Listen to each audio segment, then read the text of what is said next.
कक्षा में देखने वाले हैं क्वेश्चन नंबर 28 से 2021 के क्वेश्चन बैंक के वीडियो साइंस के। और हम आगे की क्वेश्चन को हम पहले की कक्षा में देख चुके हैं। अगर आप उस कक्षा को उस क्लास को अभी तक आप नहीं देखे हैं तो जाके आप उसका लिंक डिस्क्रिप्शन में होगा, वहाँ पे जाके आप देख लें। तो आज की कक्षा को बिना विलम्ब करते हुए हम शुरू करते हैं। इसमें मेरा पहला क्वेश्चन है कि पराग कण निम्न में से किसके अंदर बनते हैं। पहला क्वेश्चन क्या है? तो पहला क्वेश्चन है कि पराग कण निम्न में से किसके अंदर बनते हैं। तो आंसर होगा परागकोश के अंदर। और अंडाशय किसके अंदर बनता है? तो याद रखना है यह गर्भाशय में जो है अंडाशय बनता है। किसमें? तो गर्भाशय में। गर्भाशय में क्या बनता है? तो अंडाशय। और पत्तियों में आपको याद होगा कि क्लोरोप्लास्ट या क्लोरोफिल पाया जाता है। फिर मेरा 29 नंबर क्वेश्चन है कि चालनी नलिकाएं पाई जाती हैं। तो ये जाइलम नामक उत्तक में पाया जाता है चालनी नलिका। और फ्लोएम में समूहन नामक उत्तक पाया जाता है। फ्लोएम में क्या पाया जाता है? तो समूहन नामक उत्तक पाया जाता है। और जंतुओं में कोई कोशिकाएं चालनी नलिका नहीं पाई जाती हैं। फिर मेरा अगला क्वेश्चन है 30 नंबर कि आरबीसी की जीवन अवधि होती है। तो इसका आंसर होगा। फिर मेरा अगला क्वेश्चन है कि आरबीसी की जीवन अवधि होती है। तो इसका राइट आंसर हो जाएगा ऑप्शन नंबर ए 120 दिन। अगर आपसे पूछ लिया जाए कि डब्ल्यूबीसी की जीवन अवधि कितने दिन होते हैं तो 1 से 4 दिन होते हैं। डब्ल्यूबीसी की जीवन अवधि यानी श्वेत रक्त कण कोशिकाएं की जीवन अवधि कितने दिन होते हैं? तो 1 से 4 दिन। फिर मेरा अगला क्वेश्चन है कि मानव शरीर की सबसे लंबी कोशिकाएं क्या हैं? तो मानव शरीर की। फिर मेरा अगला क्वेश्चन है कि मानव शरीर की सबसे लंबी कोशिकाएं क्या हैं? तो न्यूरॉन। आंसर हो जाएगा क्या? न्यूरॉन। फिर मेरा अगला क्वेश्चन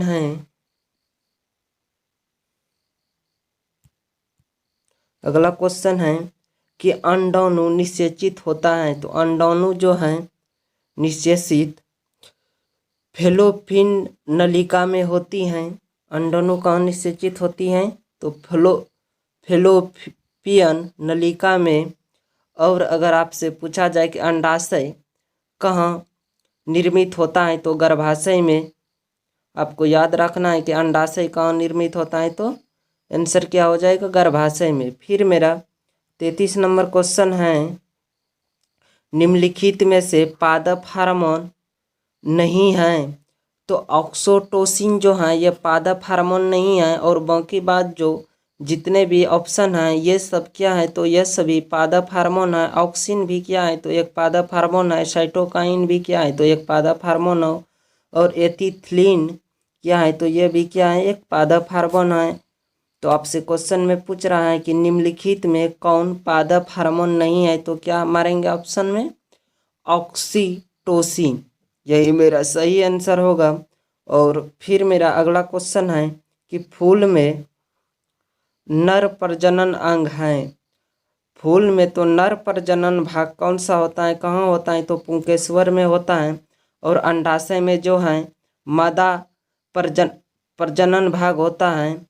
मादा में क्या पाया जाता है? तो अंडाशय पाया जाता है।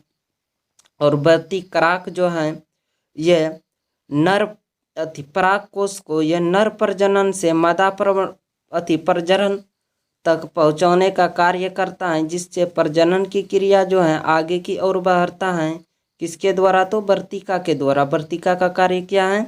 याद रखना है कि नर प्रजनन से पराग कोश को मादा प्रजनन तक बढ़ाते हैं। किसके द्वारा? तो क्रिका के द्वारा। फिर मेरा अगला क्वेश्चन है 35 नंबर कि निम्नलिखित में से किसमें द्विखंडन नहीं होता है। तो 35 नंबर मेरा क्वेश्चन क्या है, निम्नलिखित में से किसमें द्विखंडन नहीं होता है। तो आपको याद रखना है कि यीस्ट में जो है द्विखंडन नहीं होता है, और जितने भी ऑप्शन हैं उन सभी में क्या होता है, द्विखंडन होता है। पैरामीशियम में भी द्विखंडन होता है, जुगलिना में भी द्विखंडन होता है, और अमीबा में भी क्या होता है, द्विखंडन होता है। लेकिन किस में द्विखंडन नहीं होता है, तो यीस्ट में। ये बहुत वीवीआई क्वेश्चन है, इसको याद रखना है।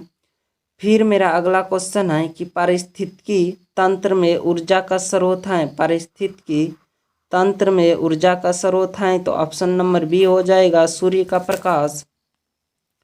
फिर मेरा अगला क्वेश्चन है कि निम्नलिखित में से किसे आनुवंशिकता का पिता कहा जाता है। तो आपको याद रखना है कि ग्रहण जॉन मेंडल को कहा जाता है। ये अत्यधिक बार क्वेश्चन एग्जाम में पूछे जाते हैं कि निम्नलिखित में से किसे आनुवंशिकता का पिता कहा जाता है, तो ग्रहण जॉन मेंडल को। और अगर आपसे पूछ लिया जाए कि वन आनुवंशिकता शब्द का प्रयोग सर्वप्रथम किसने किया था, तो लेमार्क ने। किसने? लेमार्क ने। फिर मेरा अगला क्वेश्चन है कि हरे पौधे कहलाते हैं। तो हरे पौधे जो हैं उपभोक्ता कहलाते हैं। क्या कहलाता है? उपभोक्ता। हरे पौधे क्या कहलाते हैं, तो उपभोक्ता। फिर मेरा अगला क्वेश्चन है कि नर युग में गुणसूत्रों की संख्या होती है। नर युग में क्या पूछ रहा है कि नर युग में गुणसूत्रों की संख्या होती है। तो ऑप्शन नंबर ए में है 22, और ऑप्शन नंबर बी में है 23, और ऑप्शन नंबर सी में है 24, और ऑप्शन नंबर डी में है 11। तो आपका जो ऑप्शन नंबर बी है वह करेक्ट सही हो जाएगा कि नर युग में गुणसूत्रों की संख्या कितने होते हैं, तो 23। फिर मेरा अगला क्वेश्चन है 40 नंबर कि ओजोन परत पाई जाती है।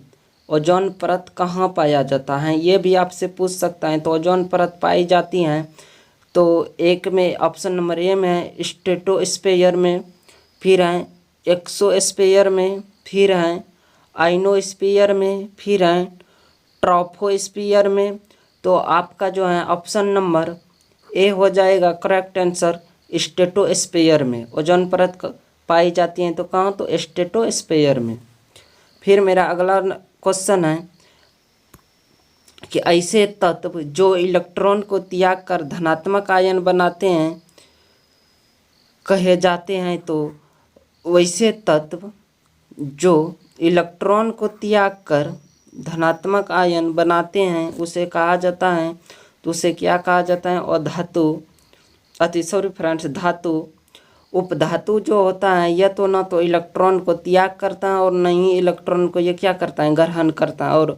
और धातु जो होता है यह इलेक्ट्रॉन का क्या करता है, ग्रहण करता है। और मिश्र धातु जो होता है ये धातु और वह धातु से मिलकर क्या बनते हैं, तो मिश्र धातु। फिर मेरा अगला क्वेश्चन है कि लोहे पर जिंक लेपित करने की क्रिया को क्या कहते हैं। तो ये क्या हो जाएगा, ऑप्शन नंबर सी सही, गलवेनीकरण। लोहे पर जिंक लेपित करने की प्रक्रिया को कहते हैं, तो हम क्या ऑप्शन नंबर में मारेंगे, गलवेनीकरण।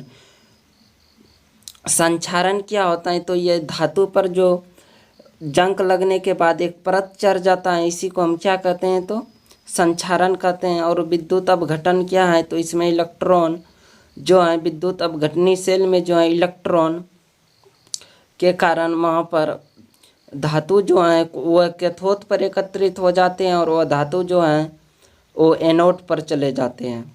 फिर मेरा अगला क्वेश्चन है 43 नंबर की निम्न में से कौन सा संयोजी यौगिक है। तो इसमें आपको ऑप्शन से ही दिखता होगा कि कार्बन कितने बॉन्ड बनाता है। तो आपको याद होगा कि कार्बन 4 बॉन्ड बनाता है, और जब भी सहसंयोजक यौगिक होगा तो उसमें हमेशा सिंगल बॉन्ड के साथ हाइड्रोजन जुड़ा होगा। तो इसी में जो है फ्रेंड्स ऑप्शन नंबर सी में जो है सभी कार्बन के साथ सभी हाइड्रोजन जो हैं सिंगल बॉन्ड के साथ जुड़ा है और बाकी बात जो तीनों ऑप्शन है फ्रेंड, ऑप्शन जो है उसमें एक में भी ऑक्सीजन हाइड्रोजन नहीं जुड़ा है। तो आपका करेक्ट आंसर क्या हो जाएगा? सी, कि निम्न में कौन सा संयोजिक यौगिक है? तो CH4। याद रखना इसका नाम जो है फ्रेंड्स मीथेन होता है। इसको हम क्या बोलते हैं? मीथेन। क्या बोलते हैं? मीथेन। फिर मेरा अगला क्वेश्चन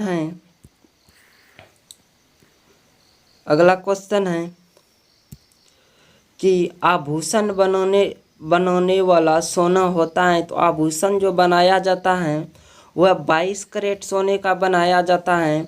अगर आपसे पूछ लिया जाए शुद्ध सोने कितने कैरेट का होता है, अगर आपसे पूछ लिया जाए क्या कि शुद्ध सोना कितने कैरेट का होता है, कितने कैरेट का होता है, तो बोल देना कि 24 कैरेट का होता है। कितने कैरेट का होता है शुद्ध सोना? 24 कैरेट का। लेकिन आपसे अगर क्वेश्चन में ये पूछ लिया जाए कि आभूषण बनाने वाला सोना होता है तो क्या मारेंगे? 24 कैरेट। तो आज की कक्षा में हम यहीं तक रुकेंगे। फिर आगे की कक्षा में जो भी VVI क्वेश्चन होगा उसको भी हम साथ ले चलेंगे। और इसी तरह से आप अगर मेरे चैनल पर बने रहते हैं तो आपको अच्छा मार्क्स आने की संभावना है। मैट्रिक में 80 से 90% मार्क आप साइंस में उठा सकते हैं। इसीलिए हमारे चैनल पर बने रहें और हमारे चैनल को लाइक तथा सब्सक्राइब ज़रूर करें। तो थैंक यू।